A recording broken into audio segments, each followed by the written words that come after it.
Boa tarde, sou o Fábio Porto, vou entrevistar o Sr. Edson Ronina Garcia. Esta é a minha pesquisa sobre a cultura e ensino escolar, há mais de meio século atrás. Muito bem, boa tarde. Para mim é uma honra poder participar dessa pesquisa,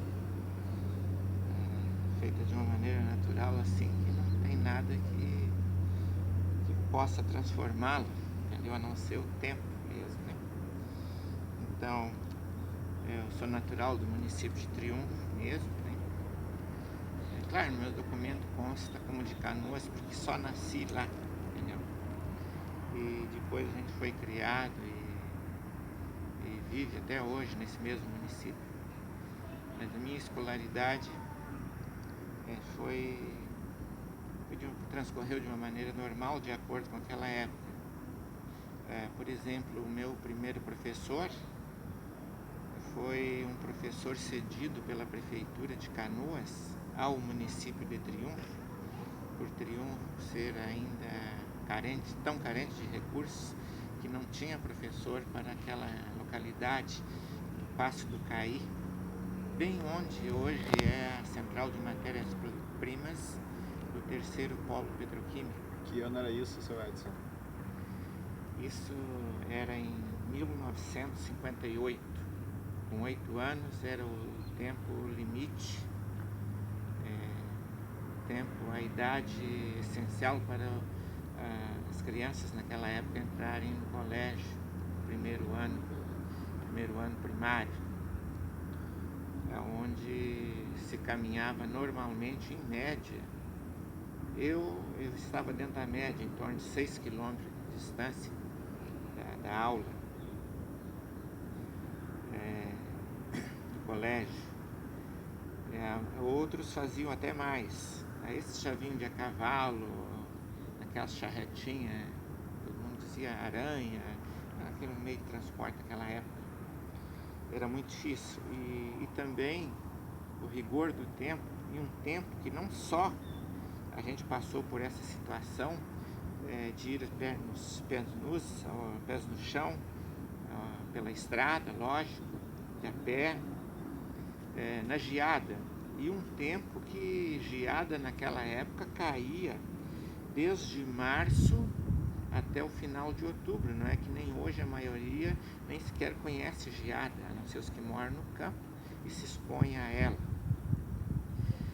E nesse colégio era uma professora ou um professor para as 5 classes, no primeiro ou quinto ano. E eles ainda ministravam aula de religião, catequese, preparação para a primeira comunhão, preparação para crismas, e aos sábados tinha aula de religião.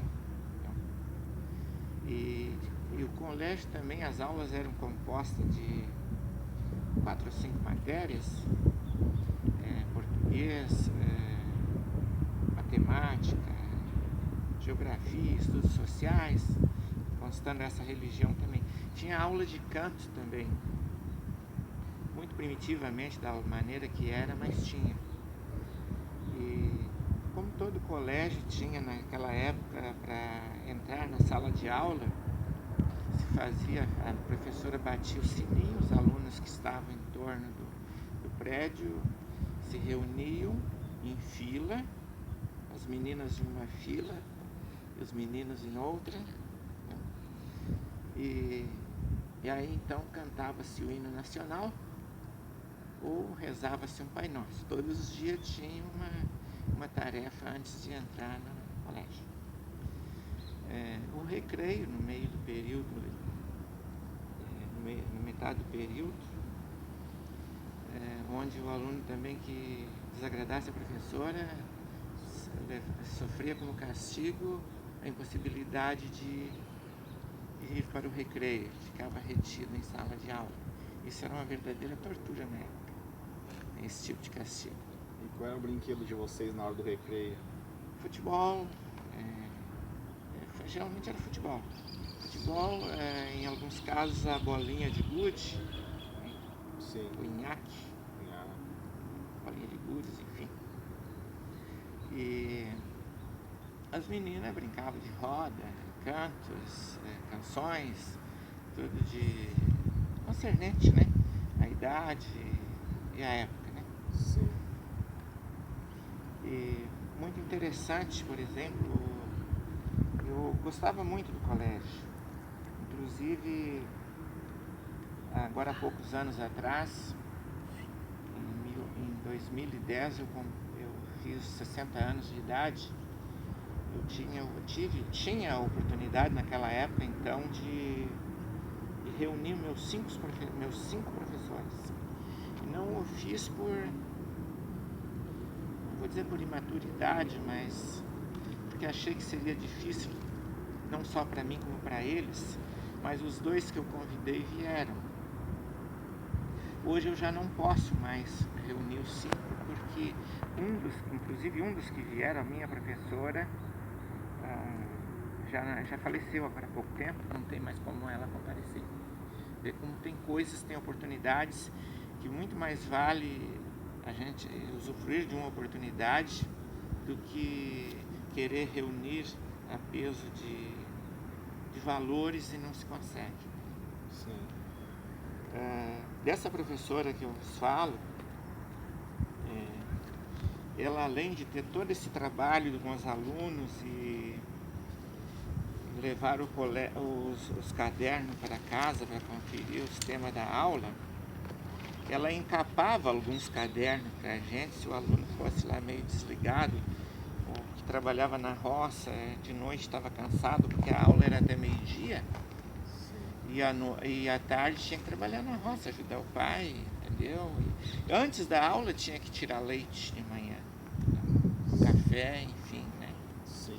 E essa professora encapava os cadernos. Os cadernos eram pequenos e não existia caderno em espirais. Eram pequenos cadernos e essa professora encapava. E essa aqui é a letra dela. Ela encapou o meu caderno e botou a minha série e tudo, né? E hoje, se abrir aqui esse caderno, vocês vão ver Olival, que era da rede ferroviária federal, né? Tinha um colégio ali na estação Olival, né? E aqui está, eu abri o caderno com 20 de outubro de 1961. E eu tenho datas aqui nesses cadernos, um pouco desses cadernos que eu guardei, que ainda restam, que eu deixei de cuidá-los da maneira que comecei cuidando logo após o encerramento dos meus 5 anos. E muitos se extraviaram. Eu tenho livros, meu livro do 3º ano primário, né? No 2º ano,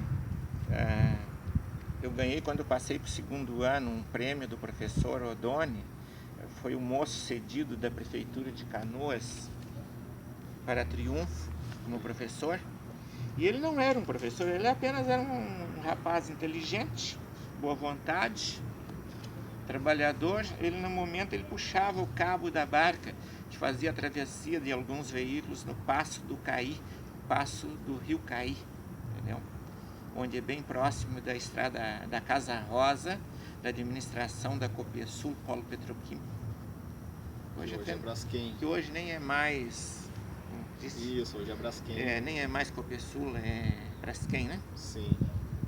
Então esse moço continuou trabalhando e servindo o povo, que por último ele foi o primeiro prefeito de Santa Rita, Nova Santa Rita, quando Santa Rita se tornou município, entendeu? E eu poderia também tê-lo reunido, juntamente com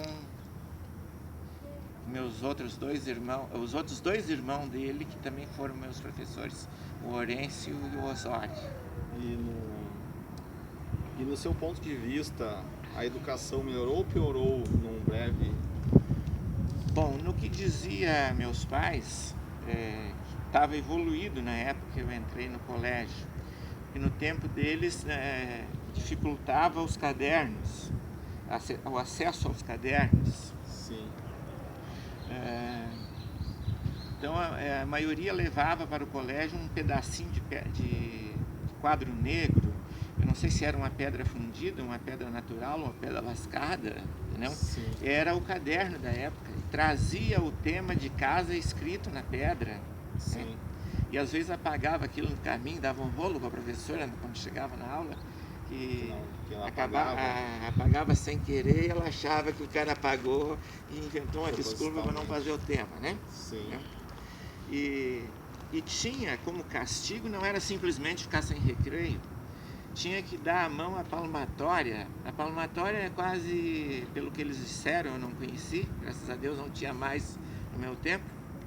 É tipo uma escova dessa que a gente se escovar nas costas assim, sem os cabelos da escova, mas com os buraquinhos. Então batia na mão do aluno infrator lá, e aqueles buraquinhos faziam uma pressão, e aí depois de 3 dias começava a inchar, entendeu? Era uma certa tortura. Quando não botava o aluno de castigo, de joelho, sobre tampinhas de garrafa ou grãozinhos de milho, entendeu? Se ouvia falar isso. Então evoluiu assim de uma cultura assim mais racional, Sim. mas não há evolução assim muito grande do meu tempo para cá, pelo fato de tinha respeito no colégio, e hoje se vê através de documentários jornalísticos que alunos agridem professores. Então, também quando chega uma pessoa na sala de aula, ninguém mais se levanta, e aquele tempo era uma praxe. Chegou uma pessoa estranha, podia ser um faxineiro do prédio lá, mas ele entrou na aula, e no período de aula, todos os alunos se levantavam em sinal de respeito àquela pessoa que estava chegando ali, entendeu? Então não houve assim, houve, claro, assim, uma difusão, um financiamento, facilidades de levar os alunos ao colégio, mas moralmente eu não vejo muita evolução, entendeu? Eu vejo facilidades de acesso, entendeu? E muito grande, porque o tempo de sair na chuva, pé descalço, e na geada também, da mesma forma. Hoje encosta um carro com ar-condicionado na frente da casa do aluno, nem sequer vai na parada do ônibus, vai na frente da sua casa mesmo, um veículo com ar-condicionado, e ele com tênis, inclusive de marca, e uniformes, entendeu? Tudo de acordo com o clima do dia, né? E ainda acho ruim para o colégio, tal se tivesse enfrentado naquela época. Sim. Naquela época, quem se formava doutor era doutor de verdade. Porque hoje Sim, através da facilidade, né? Sim, das dificuldades da época, né? Que existiam, né?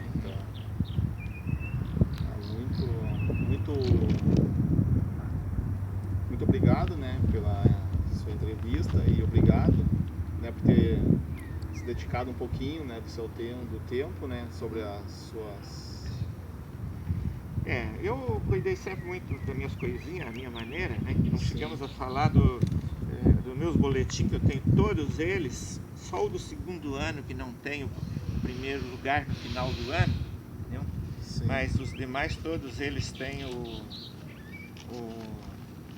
primeiro lugar no final do ano.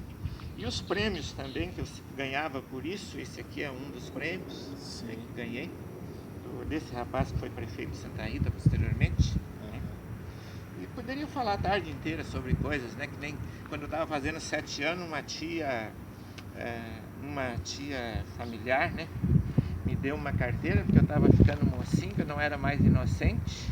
Então, que ligeiro eu ia para o colégio, ia começar a trabalhar, quem sabe, a ganhar meu dinheiro. Então ela me deu uma carteira de presente quando eu tinha 7 anos, a 59 anos atrás. Não. E o dinheiro da época era esse aqui, não sei se muitos não conhecem, não lembram, né? Estão novinhos, né? Que eu guardei com muito carinho uns dinheirinhos que eu ganhava. Isso era daquela época, da década de 60. R$1, 1.000, a nota máxima naquela época eram R$1.000, reverenciando Pedro Álvares Cabral, que descobriu o Brasil, a famosa abobrinha, né? Que era amarela. Aqui tinha o Dom João, a nota de 500. Então, né? 5, a de 200, Dom Pedro I, entendeu? Novinho, né? A de 50, a de 100, entendeu? Isso registra muita veracidade essa pesquisa. Isso não uma pesquisa mais natural impossível. Pode ser até mal apresentada de minha parte, mas com toda a materialização muito possível. Obrigado. E encerramos por aqui a nossa entrevista. Muito obrigado. Eu que agradeço.